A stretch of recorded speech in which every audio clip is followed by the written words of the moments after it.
Emily was 22 years old. Every morning, she stood at the same bus stop near the edge of town.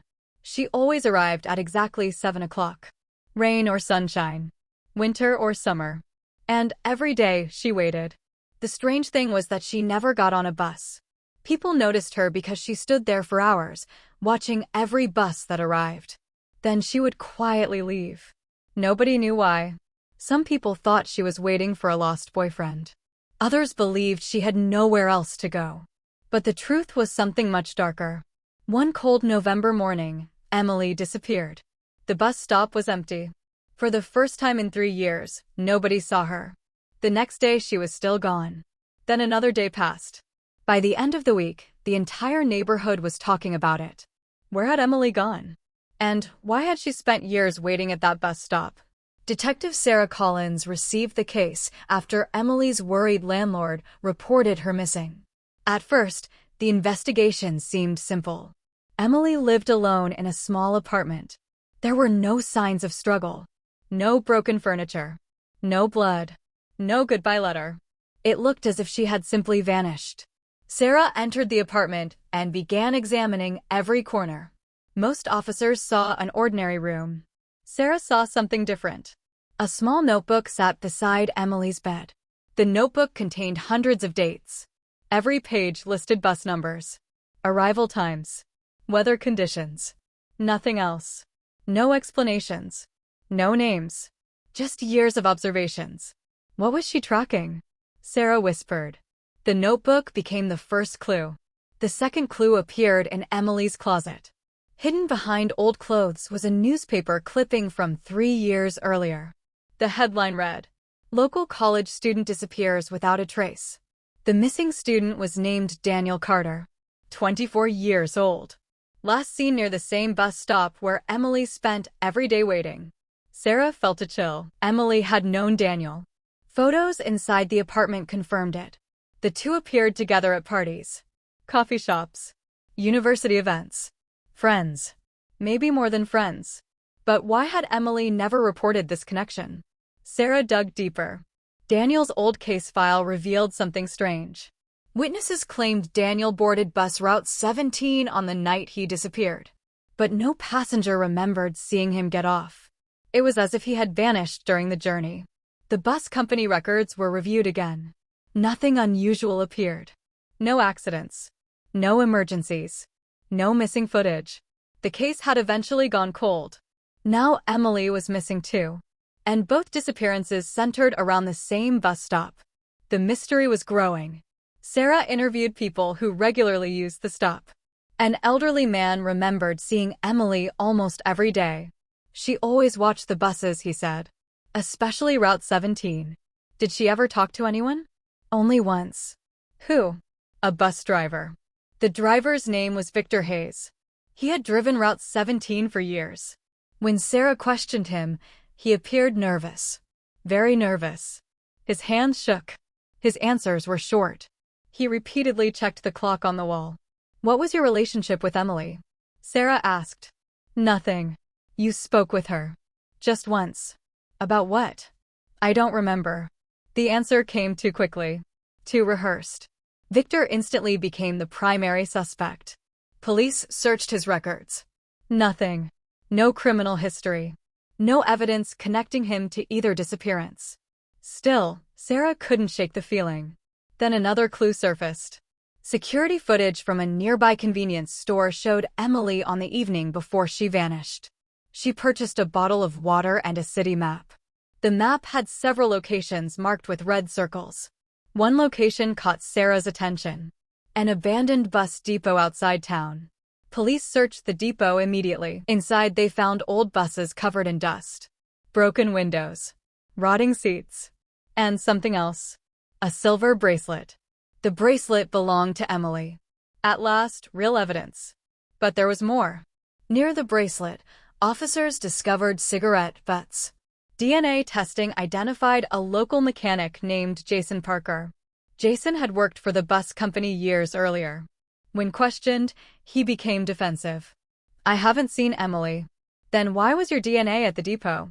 I go there sometimes. Why? It's quiet. The answer sounded suspicious. Soon the media began calling Jason the prime suspect. Public pressure increased. Everyone believed the case was nearly solved. Everyone except Sarah. Something felt wrong. The clues pointed toward Jason too easily, almost as if someone wanted investigators to find them. Then Sarah made an unexpected discovery.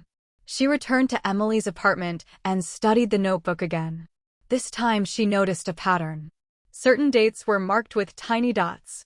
At first they seemed random. Then she compared them with Route 17 schedules. Every marked date matched days when Victor Hayes had not been driving. Sarah stared at the pages. Emily wasn't tracking buses. She was tracking Victor. But why? A week later, forensic experts finally unlocked deleted files from Emily's laptop. Inside was a private journal. The entries revealed a shocking truth. 3 years earlier, Daniel Carter had vanished after secretly investigating corruption within the local bus company. He believed someone was using abandoned buses to transport stolen goods. Before he disappeared, he shared his suspicions with Emily. Daniel planned to expose everything. Then he vanished. Everyone assumed he had run away. Emily never believed it. For 3 years, she conducted her own investigation. She watched Route 17 because Victor was the last known person to see Daniel alive. She tracked his schedule, his routes, his behavior, everything. The case suddenly changed. Emily wasn't a victim chosen at random. She had gotten too close to something. But one question remained. Where was she? Then came the breakthrough. A traffic camera captured Emily entering the abandoned depot the night she disappeared. She was alone. Minutes later, another vehicle arrived. The image was blurry. Only part of the license plate was visible. Police traced it. The vehicle belonged to Victor Hayes, the bus driver. Police arrested him immediately. But Victor refused to confess. I didn't hurt Emily. Then why were you there? I went to meet her. Why? Victor lowered his head. Because she asked me to come. The room fell silent. That answer changed everything. Emily had invited him. Why would she invite the man she suspected? Sarah reviewed every piece of evidence again. Hours passed. Then she noticed one detail everyone had ignored. Emily's marked map. One location remained unexplored. A storage facility on the edge of town. Police obtained a warrant. Inside Unit 47, they found the truth. Not stolen goods. Not evidence of smuggling. A hidden living space. Food supplies. Water. Clothing. And a laptop. Someone had been living there. Recently. Then officers found identification documents. The name on them shocked everyone. Daniel Carter. Daniel was alive. Hours later, police located him. The truth finally emerged. 3 years earlier, Daniel had discovered that his own father was involved in a major financial fraud scheme connected to several local businesses. The criminals threatened Daniel after he learned too much. Victor Hayes, who was a close friend of Daniel's late mother, secretly helped him disappear before the criminals could reach him. The abandoned bus story had been a cover. Victor never harmed Daniel. He saved him. Only 3 people knew the truth. Victor, Daniel, and eventually Emily. Months earlier, Emily uncovered enough clues to locate Daniel. She secretly contacted him. The night she disappeared, she met Victor and Daniel at the depot. Not because she was kidnapped. Because she made a choice. Daniel had spent years hiding in fear. The criminals responsible had finally been arrested in an unrelated investigation. He wanted to return home. But he was terrified. Emily convinced him. She stayed hidden with him temporarily while helping him prepare for his return. The bracelet had fallen accidentally. The map was hers. The clues were misunderstood. Jason's DNA was unrelated. The depot visits meant nothing. Victor's nervous behavior came from protecting Daniel's secret. Every clue suddenly made sense. Days later, Daniel publicly returned. His family was stunned. The town was shocked. And Emily finally revealed why she had waited at the bus stop every day. She never believed Daniel abandoned her. She believed he was trying to come back. Every morning she waited for the bus she thought he had taken on the night he vanished. For 3 years, she watched every arriving passenger, hoping he would step off and smile. He never did. Until now. On a quiet winter morning, Emily stood at the same bus stop once again. A bus pulled up. The doors opened. And this time, Daniel stepped out. The mystery that had haunted the town for 3 years was finally over. Not because someone solved a crime, but because someone refused to stop believing in the truth.